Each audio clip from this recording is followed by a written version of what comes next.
Hai, Assalamualaikum semua. Nama saya Faisal Mustaffa dan saya seorang PADI Course Director. Dalam video ini, saya akan membincangkan tentang satu kursus yang saya jalankan iaitu PADI IDC iaitu Instructors Development Course. Tonton video ini sampai habis. Jangan lupa untuk subscribe kepada YouTube channel ini, tekan like dan tekan loceng. Saya mohon untuk anda kongsikan video klip ini kepada teman-teman anda yang berminat. Sekiranya anda berminat dengan kursus IDC ataupun sebarang persoalan, pertanyaan tentang video klip ini, anda boleh tinggalkan di bahagian komen.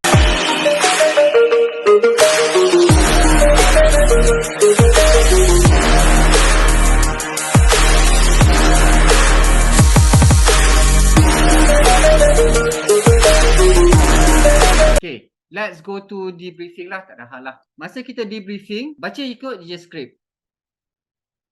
Congratulations everyone. A very nice Confined water session. I would also like to thank my assistant Izam. I'm very happy with your performance when you talk about dia punya skill yang dia buat.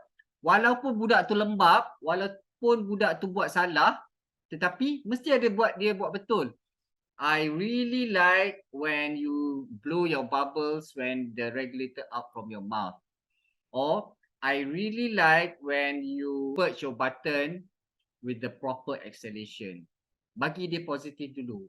However, ini but dia ni. However, I did notice one of you. Tadi kan kita ada, dia bagi kita 3 student. Dia akan bagi student 1, tak ada masalah. Student 2, dia akan bagi 1 masalah. Student 3, dia akan bagikan 1 masalah. So, dalam anticipated problem tu, you dah tulis dah. Dah tanda kesalahan-kesalahan because you need to remind them during the briefing. Maknanya you cakap, however, I did notice one of you. Jangan point dekat suatu. Jangan kata I did notice you tak blow bubbles. Jangan buat macam tu. Dia akan menjatuhkan dia punya malu lah. So you have to emphasize ataupun sebut I noticed that one of you je lah. Tak usah mention siapa-siapa. I noticed that one of you forgot to blow bubbles when the regulator out from your mouth. And my suggestion is to do the sound or the sound. Kalau tu terus habis nafas, dia takut pula sound. Ingat macam mana teknik-teknik yang dia boleh buat untuk mengatasi problem yang dia buat tadi. I also noticed that one of you point the mouthpiece upward. My suggestion is whenever the regulator out, make sure your fingers point downwards. Macam tu. Kalau dia point downwards, so maknanya mouthpiece dia ke bawah lah. Dia tak free flow lah. Restate the objective. Everyone have now mastered. Balik objektif tadi. Skill. Name of skill yang kita sebut kan, regulator clearing. Everyone have now mastered regulator clearing. Lepas tu, this skill is important because sebut balik semula yang value yang kita sebut masa briefing tadi. In an unlikely event, when the regulator out from your mouth, you would recover it back and continue breathing safely. Itu yang kita sebut briefing. Kita sebut sekali lagi kat sini. Then you end your any questions. Thank you. So, balik kepada evaluation. Kita reinforce related skill. Kita bagi tahu dia apakah problem yang dia buat tadi. Kita reinforce proper technique. Restated performance requirement. Maknanya kita ulang balik objektif. Dan kita ulang balik value. Full mark. 5 kali 5. 25. 25 maknanya you will be getting 5.0 di sini. 5 kali 5, 25. 25 bagi 5 lah. Ni tadi tu yang ada bintang 1 dengan bintang 2 tu. What are the 3 ways you can earn a 1 or 2 for the entire presentations and how do we avoid them? Yang tulisan kecil bawah Demonstration. Apabila kita forget to do a required demonstration, we be unable to do the skill, dapat 1. Execute the skill with difficulty, dapat 2. Demonstrated in a way that students cannot see or learn, dapat 2. Ni masa block demonstration. Masa problem solving, the driver could have been injured, dapat 1. Missed problem or responded inappropriately, dapat 2. So maknanya kalau demonstration you dapat 1 point, problem solving dapat 1 point, walaupun you score tempat lain 5, 5, 5, 5, the entire is 1. Nombor 3, you dapat 1 point apabila you do something unsafe or violate PADI standards, or you unorganized and waste time without being unsafe or violating standards. Then you got 2. Then ini pun dia dah bagi kepada setiap instructor. When you prepare the lesson plan, takkan kita nak bawa kertas tu masuk dalam air untuk kita briefing. Kita transferkan kita punya maklumat yang kita dah buat dalam lesson plan tu dalam slate yang ni. Ada kan? Dia panggil skill development preparation slate. Bukan tulis skrip, tulis point saja. Nanti kita sendiri tak dapat baca. Nampak kat sini? Skill number 1. Apa? What is the performance requirement? Performance requirement read from the slate. Slate kita ada satu lagi. Baca saja.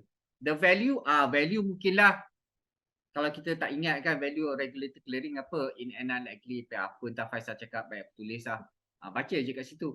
Performance requirement, objective dengan performance requirement tu at the other slate. So you kena bawa slate tu dengan slate yang ni lah. And then demonstration. Skill reminders. How to do, what are the proper techniques lah. This one you kena bawa masuk dalam air lah. Or kalau tulisan dia susah nak baca macam ni kan, it's okay. Bawa slate yang empty slate tu. Tulis. Janji kau faham apa yang kau tulis. Dan semua debriefing tu semua ada. It's okay. Tak semestinya you have to do using the slate yang telah disediakan. What are the 4 steps can you follow in preparing confined water teaching presentation? Cue card, okay, di depan anda. Instructor manual di handphone anda. Guide to teaching di komputer anda. Compare your notes against the confined water open water evaluation slate. Maknanya evaluation slate tu you boleh download kan? Tengok, aku dah sebut ni tak, aku dah sebut ni tak, aku dah sebut ni tak. And when you present it, thinking like you are an instructor. We will practice it, jangan takut. Kita akan practice dry run. I want to share you a video lah. Regulator recovery. Tadi kau buat regulator clearing Wait sekejap aku cari regulator recovery. Confined water 1.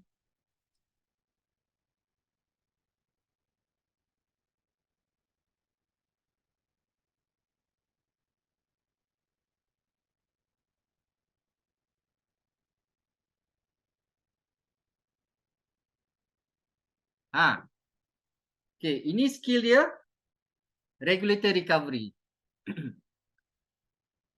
Now, tengok macam mana dia position, macam mana dia briefing, macam mana dia assistant, macam mana dia demo, macam mana dia assign, macam mana dia counter kepada problem dan sebagainya. Good morning, everybody. Thank you for joining us this morning in the pool. I'm Genevieve. This is Ellen. He's my dive master, and he'll be helping out with today's session. We're going to start off today with a very, very helpful skill. It's called regulator recovery, and it's a pretty easy skill to do. We're going to start off by getting down in the water right here on our knees to start. And then when we start the skill, I'm going to have you come forward a little bit, get in a nice horizontal position, and check your position in the water, check your buoyancy. So you're going to come off a little bit as we spoke about earlier. I'm then going to have you initiate the skill by inhaling and then taking the regulator out of your mouth. You're going to start blowing bubbles as soon as the regulator is out of your mouth, a nice, slow, steady stream. Remember this, you also want to point your mouthpiece down so that it doesn't bubble up when the mouthpiece is pointing up, right? So immediately out, mouthpiece down, you can hold it by the hose, start your bubbles, and then bring that regulator all the way back behind your shoulder, keeping that mouthpiece down, and then letting go of it. Still remembering to exhale nice and slowly. Then to recover the regulator, take your right hand out, put it straight out in front of you, come down, touch your knee, come up your leg, come down to the back of your tank, and if you can see what's naturally happening as my shoulder is leaning down to the right, that's a good thing. The regulator is now starting to hang to the right a little bit. Now I can keep going out and back, come all the way up to the front, and you can take a look where that hose is. It's right here on my shoulder. Now it's really good to be able to use your left hand, come back up here, and then pull that hose from there and put it back in your mouth. Now, who remembers what we need to do when we put that regulator back in our mouth? What's the first method of clearing it? Do you remember? By exhalation. Exhalation, brilliant. Second method, Eric? Purge button. Great.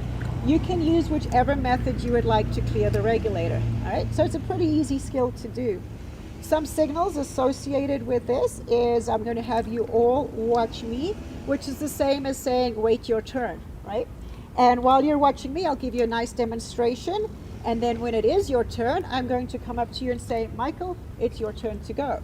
Now, if Michael does the skill beautifully, I'll let him know. I'll give him a high five or a handshake to let you know that you've completed the skill well.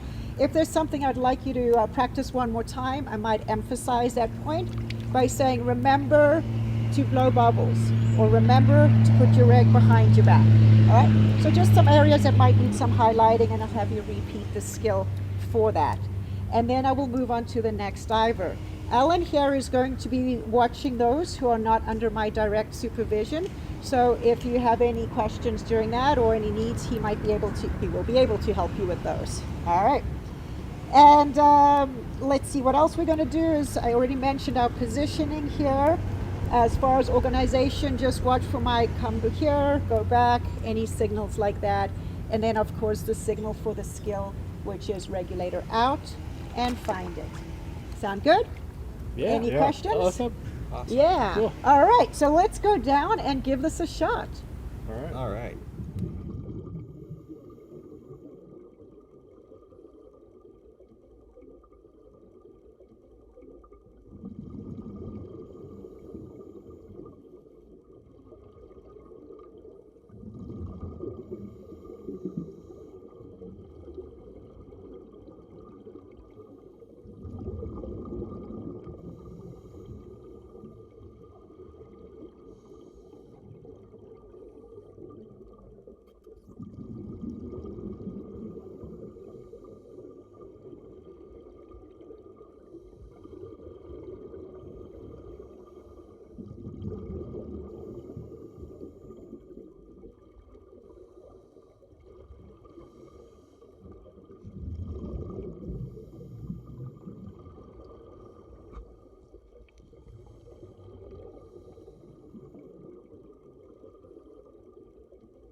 right, welcome back to the circus. Good job. Good job.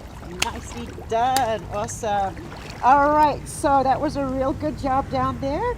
A couple of things I want to point out. I noticed one of you made the mistake of not actually dropping the regulator, right? Remember, with this skill, we're trying to learn how to recover it. So what I would like you to do is drop the regulator when you're practicing this skill, all right? And the second problem we had was not really placing the regulator behind the shoulder. So I noticed one of you just let it go, but it was still out in front. Set up the placement for the skill so you can really test it out and make sure it works for you. Drop it way behind your shoulder so that you can do a nice full recovery and locate that regulator, replace it, clear it, and carry on with your dive. Good job. Awesome to see. Well done. Let's move on to the next skill.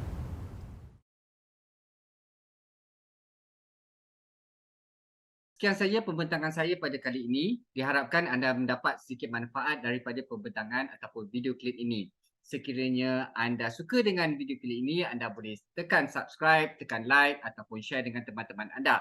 Jangan lupa untuk tekan loceng. Sekiranya anda berminat dengan IDC ataupun Instructor Development Course, anda boleh tinggalkan di bahagian komen. Sekian saja, jumpa lagi.